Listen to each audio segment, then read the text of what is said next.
Mi-homme, mi-animaux, ces totems comptent parmi les plus belles pièces du musée parisien du Quai Branly. Sur l'étiquette, il s'agit d'un don d'un général français, mais pour le Bénin, région d'où elles sont originaires, ces statues ont été pillées par la France à la fin du XIXe siècle lors de la conquête de cette ancienne colonie. Une situation symbole d'un vieux débat. Les pays occidentaux doivent-ils rendre à l'Afrique ses œuvres d'art ?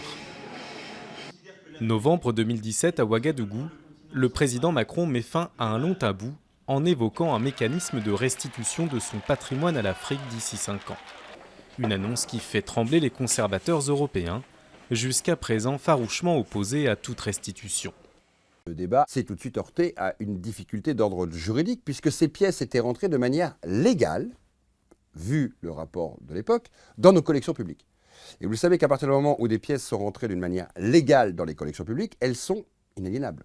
Elles ne peuvent pas repartir à un soi-disant propriétaire qui, pour ces musées, n'existe pas, puisque ces États n'existaient pas à l'époque. Au musée des civilisations d'Abidjan, l'annonce du président français a été applaudie. Une opportunité sans précédent pour sa directrice, qui estime qu'une énorme partie des biens culturels ivoiriens se trouverait à l'étranger. Pour autant, ces retours doivent se faire par étapes. Il faut essayer de voir comment réunir toutes les conditions pour accueillir ces objets qui étaient dans un certain conditionnement et qui arrivent dans un autre espace. Alors, est-ce qu'il faut restituer les objets tout de suite et maintenant ? Structure d'accueil, conservation, entretien, pour des spécialistes, tous les pays africains ne sont pas pour l'instant prêts à accueillir leurs œuvres dans de bonnes conditions. Alors certains musées européens proposent des compromis, comme ici à Londres. Pour ce musée, pas question de rendre à l'Éthiopie ses trésors anciens. La galerie se contente tout juste d'envisager de les lui prêter de façon temporaire, tout en restant propriétaire.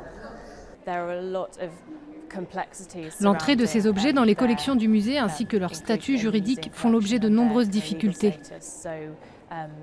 Et discuter d'un prêt est peut-être la façon la plus simple de garantir l'accès à ces collections.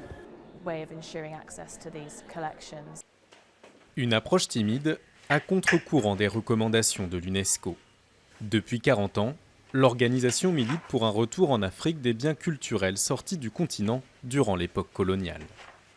Il est très difficile de donner un carton jaune à certains musées et pas à d'autres, mais de manière globale, tous les musées sont conscients que ce débat est une réalité et qu'il faut trouver des solutions.